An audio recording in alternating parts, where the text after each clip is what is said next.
You don't realize that when you're doing it, but when you come out on the other side, you realize, wow, I've really stepped up. So I push my girls, but more importantly, I love them a lot. And that's what I feel for all of you. I want you guys to feel that in your lives so that you can be excellent. Because other people told me that I might not be able to do well in school for whatever reason. I was always a good student. I worked hard, but I thought there was some magic that happened that made you really, I didn't know that it was just plain old hard work. So there were periods of doubt for sure. I think I have doubts today. Doubts don't go away. You just learn how to deal with them. You start knowing yourself and you become more confident. The more successes you have, the more chances you take. You don't let the failures or the stumbles define you. You know, everybody falls every now and then. Some people fall a lot. And what I realize is that we have long lives if we're healthy and we do what we're supposed to do.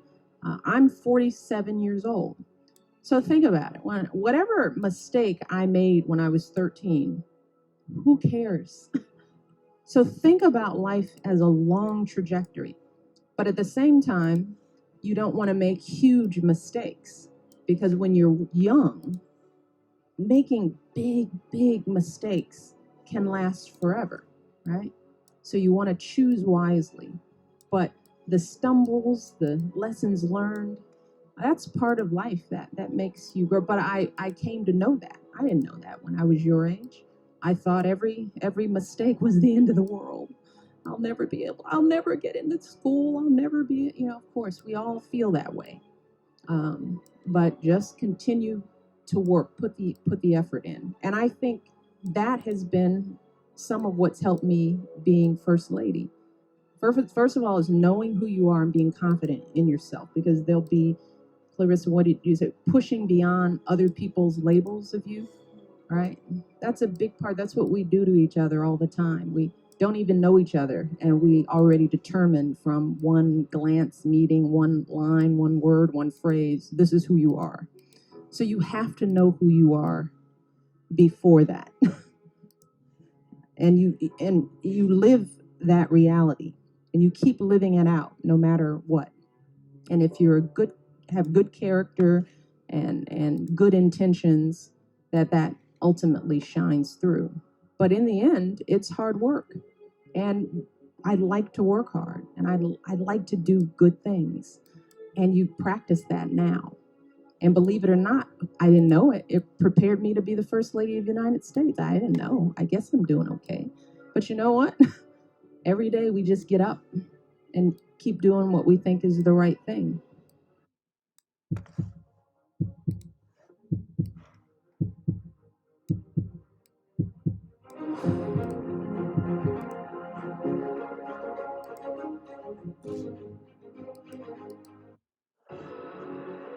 Read, write, read. If the president were here, one of his greatest strengths is reading.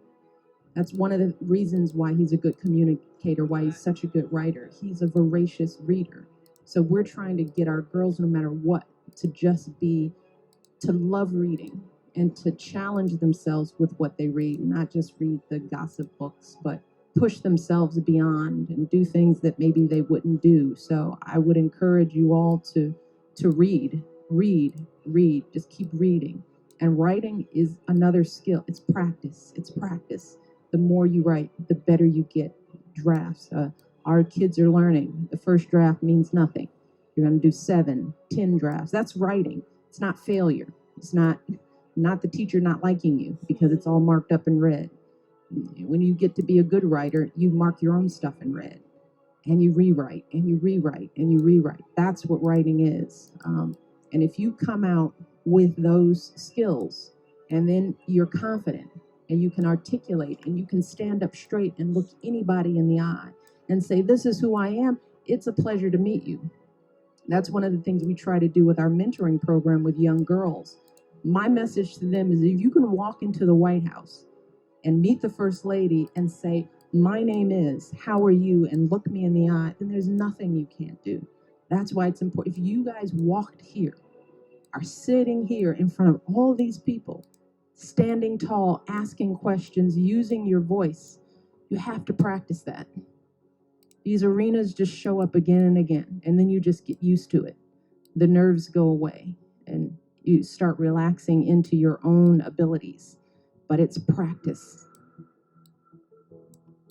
When you are struggling and you start thinking about giving up, I want you to remember something that my husband and I have talked about since we first started this journey nearly a decade ago. Something that has carried us through every moment in this White House and every moment of our lives. And that is the power of hope.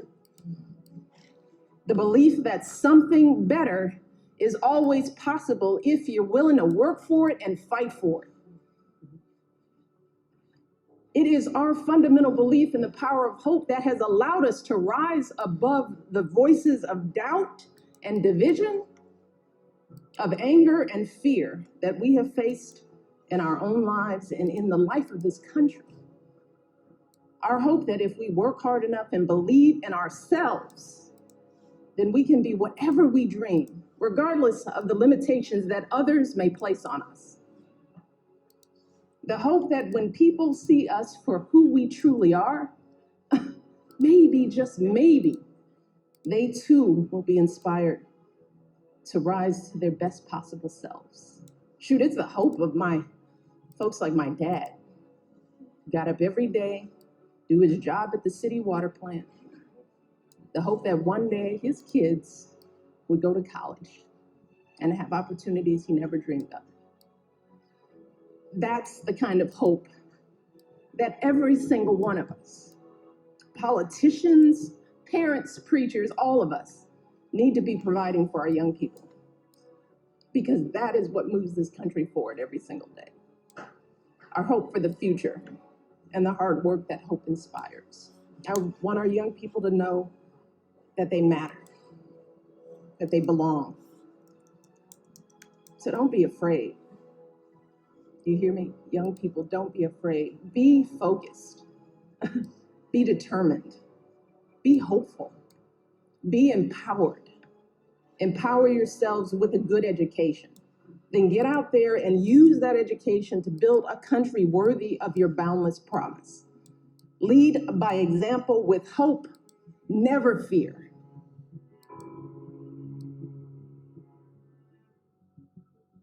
So I figured something out that I thought I'd tell you about. This took me like 30 years to figure out, and I figured it out on this tour. So there's this old idea, that you have to rescue your father from the belly of the whale, right? From some monster that's deep in the abyss. You see that in Pinocchio, for example, but it's a very common idea. And I figured out why that is, I think.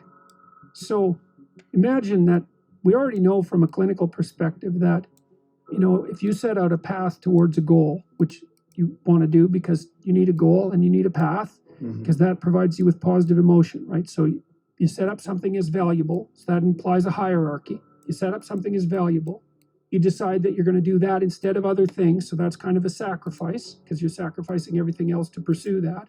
And then you experience a fair bit of positive emotion and meaning as you watch yourself move towards the goal. And so the implication of that is the better the goal, the more full and rich your experience is going to be when you pursue it. So that's one of the reasons that's one of the reasons for developing a vision and for fleshing yourself out philosophically, because you want to aim at the highest goal that you can manage.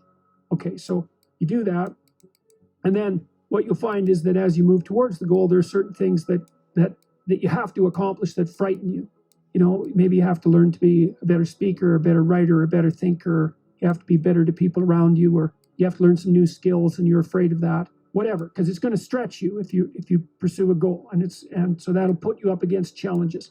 Okay, so all the clinical data indicates, the opposite of safe spaces, as Jonathan Haidt has been pointing out, that what you want to do when you identify something that someone is avoiding, that they need to do because they're afraid, you have them voluntarily confront it. And so you break it down. What you try to do if you're a behavior therapist is you break down the thing they're avoiding into smaller and smaller pieces. until you find a piece that's small enough so they'll do it. And it doesn't really matter as long as they start it, then they can put the next piece on and the next piece. And what happens is they don't get less afraid exactly, they get braver. They get it's like there's more of them. And here's why. So imagine you do something new and that's informative, right? There's information in the action, and then you can incorporate that information and turn it into a skill and turn it into a transformation of your perceptions. So there's more to you because you've tried something new. So that's one thing. The second